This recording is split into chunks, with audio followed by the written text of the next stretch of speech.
Hello. Hi.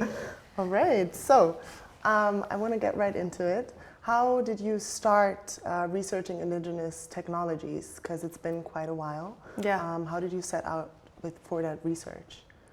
I think I started somewhat by force because I started when I was studying architecture. So it was a compulsory course for all architecture students where I studied to look at Aboriginal environments. And for me, that just changed how I looked at architecture. So I found that it really resonated with my ideas and thinking about human-nature relationships.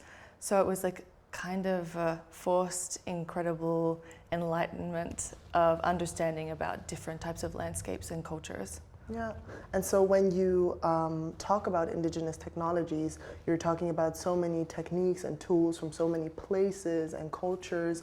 How do you approach such a broad area of subject? I mean, initially I started thinking about it in practice because I was invited to work with a community in Bali, the Subak, and I was asked to design a tourism management plan for their World Heritage Area. And it's the rice terraces and water temples that I talk about in the book. And I started there, and then I was invited to work on another project with the Madan, who live in the southern wetlands of Iraq, and they live on these incredible floating islands and houses. And so initially it was just being invited to work with these communities and look at their particular technologies. And from there, I started to expand the research and look at what other communities live on islands and what other communities use terracing as a landscape technology. And so it started to grow into a much larger research project from those initial projects that I was sort of invited to work on by the communities. Yeah, and also with these techniques, you're trying to kind of work towards a more resilient future. Yeah. I'm very curious, like, what does resilience mean to you? I think, resilience means ecologically for a system to have an impact upon it and for its ability, because it's healthy, to be able to bounce back to the original state or to a state that is functioning better. So there's a means by which this system and the community can adapt to different types of problems or issues or environmental extremes. And if you don't have a resilient landscape, then that particular impact will just be destructive, and it will take a really, really long time for that particular place to get back to any form of healthy coexistence between humans and other forms of life. So it's really that potential adaptability and the means by which the system can come back to a state that's the same or much better. What is something that makes our systems not resilient at the moment? That's what I want to know. Depends what type of systems we're talking about. I think often maybe start from like the thing that works for the systems that we're looking at that doesn't work outside of those systems. So when I'm looking at these different technologies, they're often run by communities, have a very decentralized, very collaborative form of governance that's incredibly democratic, that doesn't have hierarchies. So in comparison, you could say that that's a very successful model for that particular community. And if you would compare that to the way different institutions work or different types of governance work, when you get really heavy top-down hierarchies, when you get centralized control, when you have very defined frameworks, it doesn't allow for adaptability. It doesn't allow for different autonomous decisions to be made and those decisions to be made sort of with the idea that it benefits the whole rather than the individual. And so you find that these frameworks become very static and don't adapt to any form of outside stresses or impacts. And you saw that during COVID, when a lot of the different industries had compromises in their value chains, and basically we had just incredible shortages in supply because there wasn't the potential for those systems to adapt, often because they were reliant on really incredibly complex distribution streams. And so if you sort of allow for sort of reduce that complexity and allow for adaptability and allow for sort of decentralized decisions to be made, and also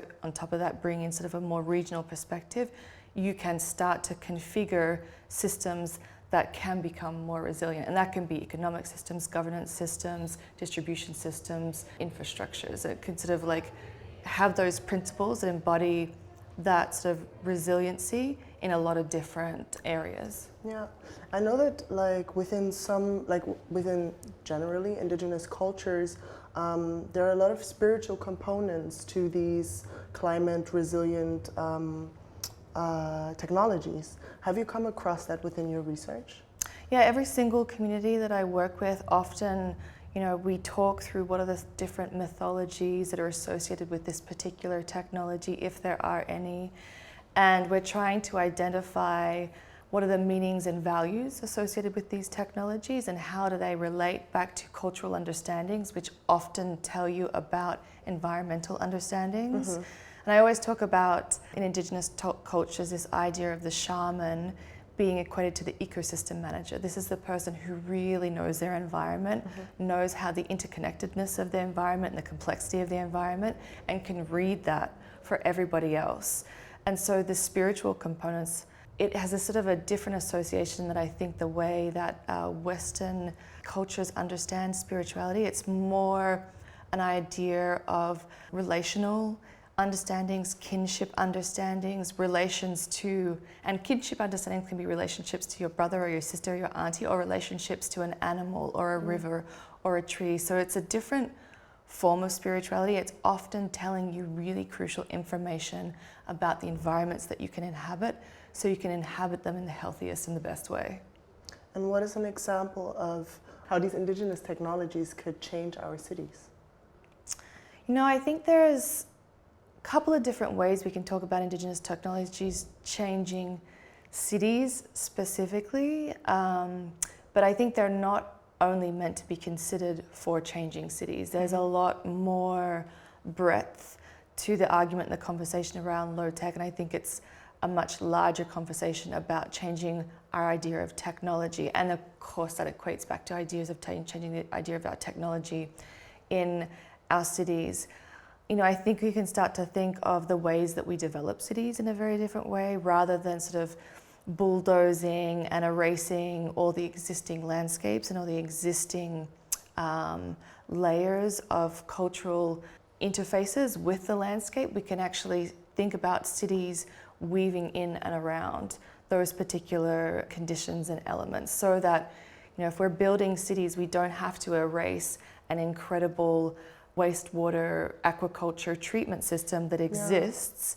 We can actually work around that and think about the benefits of that existing infrastructure and integrate that into a very unique urban form for our cities. And I think a place that really could exemplify that type of thinking is China right now, as they're going through really rapid development and changes to cities like Shenzhen, which was once a city that was fish ponds and silkworms and aquaculture that really helped protect it from inundation and flooding.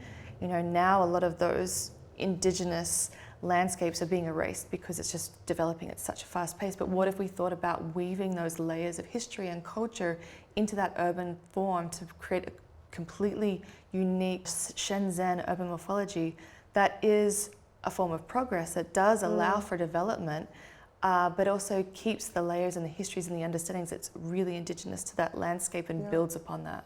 Yeah, and then I'm wondering, do you think that the definition of technology is changing? Yeah, that's the fundamental hope with the book, is that, and the reason I wrote the book is to try and change people's idea that technology has to be one way, and that's why I call it a mythology of technology. We created this mythology about how technology evolves and what it is, and it really came from the Enlightenment period. And so what you have is a body of what we call technology that's incredibly Eurocentric.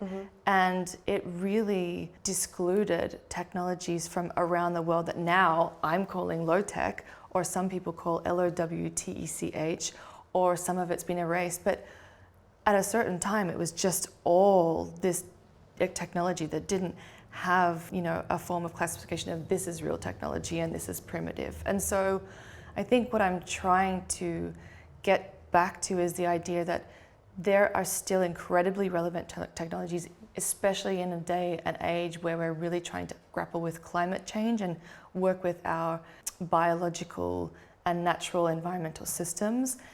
And because these particular technologies haven't been evolved and sort of changed to be high tech, they still embody all of the ideals and elements that we really need now in our environmental technologies. So why not look at them? Why not consider them as part of the potential of technologies that would assist us changing the outcome of where climate change and climate crisis is headed? Yeah, and when looking at that and looking at the future, and how could we imagine, or how could like a resilient city look like in 100 years from now? 100 years is a long time, or maybe even a short time. Exactly, I was about to say it's a long time, but at the same time, nothing. Yeah, I mean, it all depends on political and economic will, and I think that is reflective of the risk and sort of the potential impact that we see already happening. And I think from all accounts, we're going to see those risks and impacts increasing exponentially. So I don't think we're going to need to wait a long time to start to see some of those changes occurring on a rapid pace.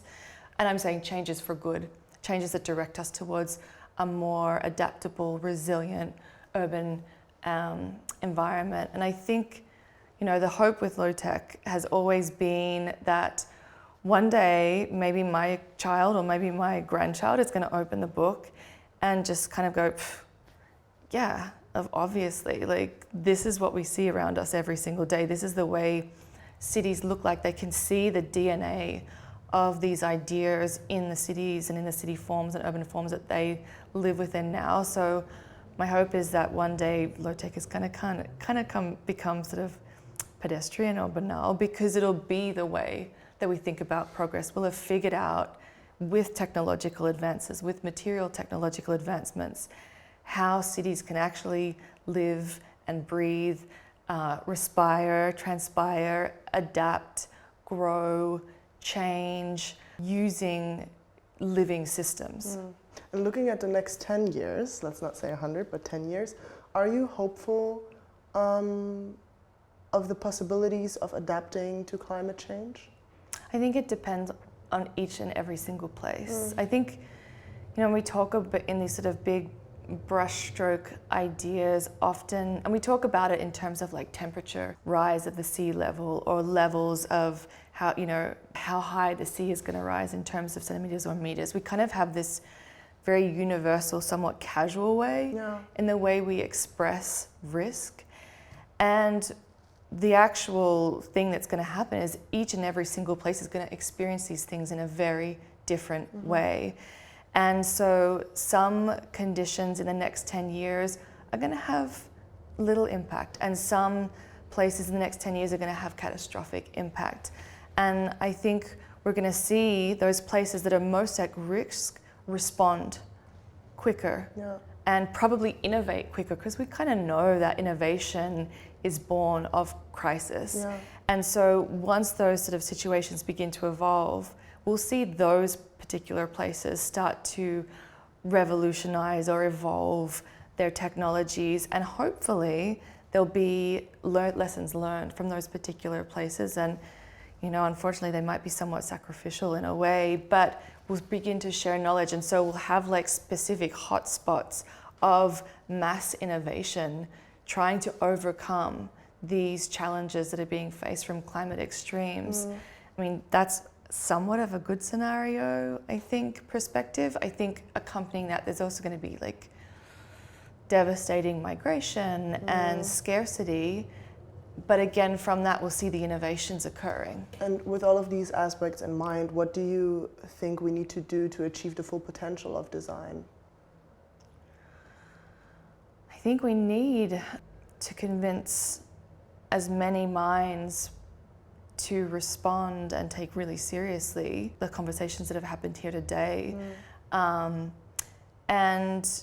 to sort of not be scared or not feel threatened by the fact that things have to change, that systems have to break, that frameworks have to adapt, that cities have to restructure, that governments need to really change their framework. And if there's that willingness to innovate, like we have seen in the business sector in the last 10, 15 years, if that is adopted in other sectors and thought of as opportunity rather than threat, I think that's where you're going to get that really big change. And as like, what I'm very curious about now after talking about all of these things is, how do you stay optimistic when working in such an urgent and often stark field?